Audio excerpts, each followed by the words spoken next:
Assalamualaikum warahmatullahi wabarakatuh.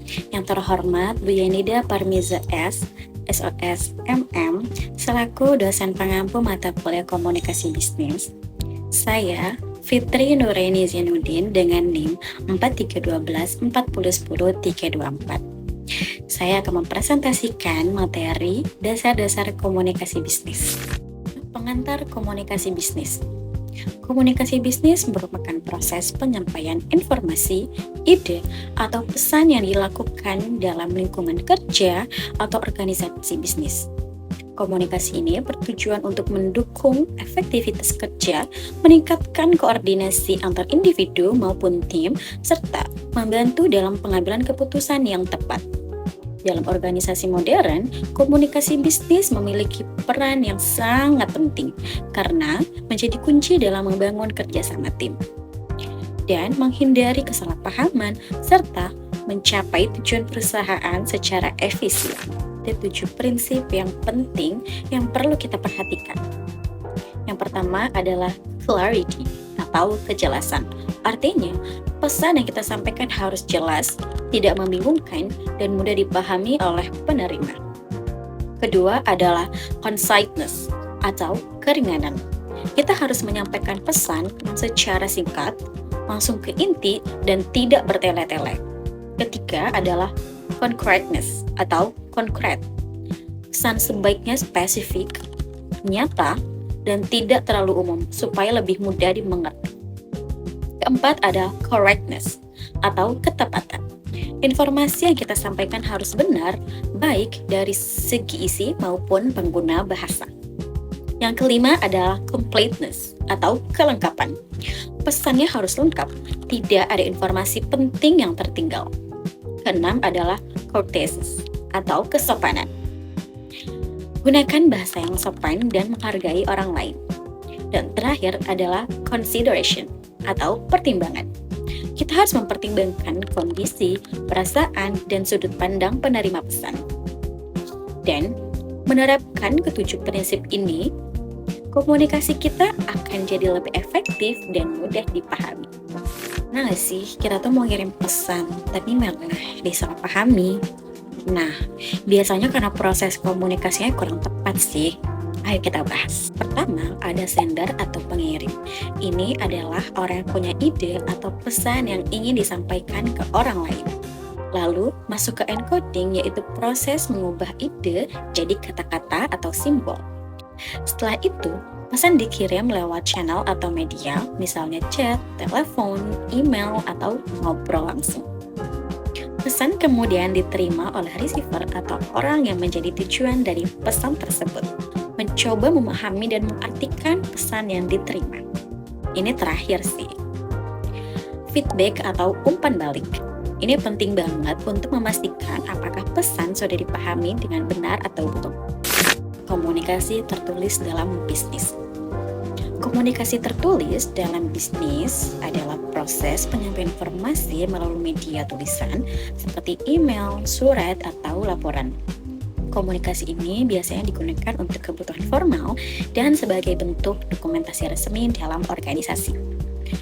Adapun ciri-ciri komunikasi tertulis, yang pertama adalah bahasa formal dan sopan, yang kedua jelas dan tidak ambigu, ketiga struktur rapi yaitu ada pembuka, isi, dan penutup, dan keempat menggunakan ejaan yang benar.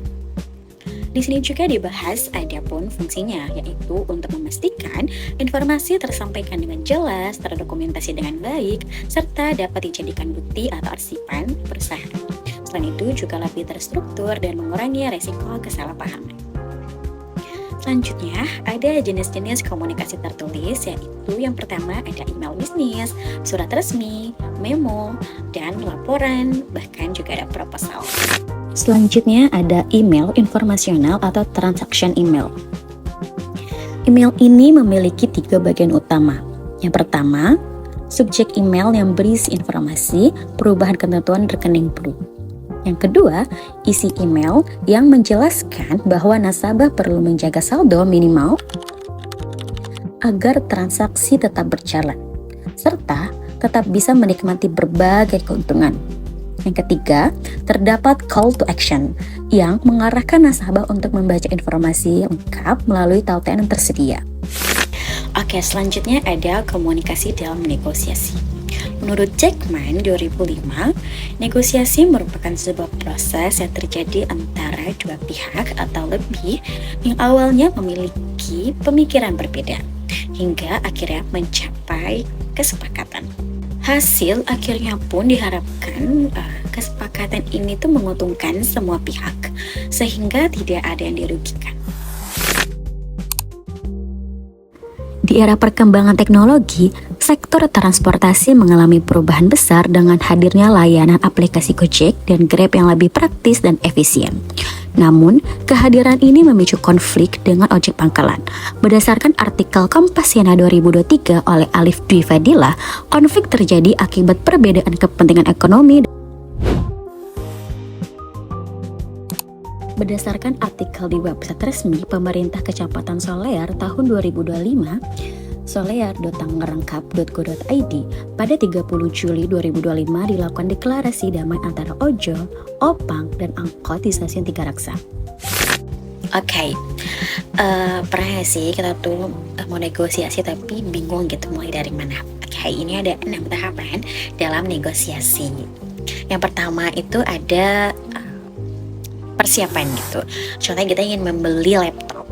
Nah, kita tuh harus riset harga, terus juga kita harus nentuin misalnya maksimal budget yang kita butuhkan gitu. Terus juga kita harus menyiapkan alternatif kalau misalnya kita tuh gagal mendapatkan 8 juta ini. Kedua, ada pembukaan. Nah, kita mulainya tuh dengan ramah gitu. Misalnya, Mas, saya lagi cari laptop untuk kerja, terus boleh tanya-tanya dulu. Nah, tahap ketiga itu ada klarifikasi. Lalu kita tuh tanya gitu spesifikasi, terus penjualnya kan juga pasti ngejelasin keunggulan produk. Nah, di sini saling memahami kebutuhan gitu. Yang keempat ada tawar menawar. Kita boleh loh nanya ke penjualnya kalau misalnya 7,5 ada nggak Mas gitu. Terus penjualnya juga menyesuaikan lalu mencari titik tengahnya gitu. Kelima ada penutupan, dimana akhirnya kita tuh sepakat gitu di angka 7,7 gitu misalnya, dan kita konfirmasi harga dengan bonus yang didapat. Keenam ada pelaksanaan, lalu dibayar, terus penjual juga kirim barangnya ke misalnya ke rumah kita, terus kita juga deal dengan harganya dan selesai. Pada inti materi yang saya sampaikan bisa disimpulkan bahwa komunikasi bisnis bukan hanya sekedar menyampaikan pesan, tetapi seni untuk menyatukan pikiran, tujuan, dan tindakan dalam satu arah yang jelas. Dimulai dari sender yang mampu mengcoding ide dengan tepat dan memilih channel yang sesuai, hingga receiver yang melakukan decode dan memberikan feedback yang membangun. Ketujuh prinsip ini berjalan dengan selaras. Nah, komunikasi ini menjadi jembatan untuk memperkuat kerjasamanya gitu, dan memperlancar negosiasi, meredakan konflik, dan mencegah kesalahpahaman, baik dalam komunikasi lisan maupun dalam tulisan, sehingga organisasi mampu beradaptasi dalam kondisi sulit seperti apapun, misalnya dalam kasus ojek online dan COVID-19.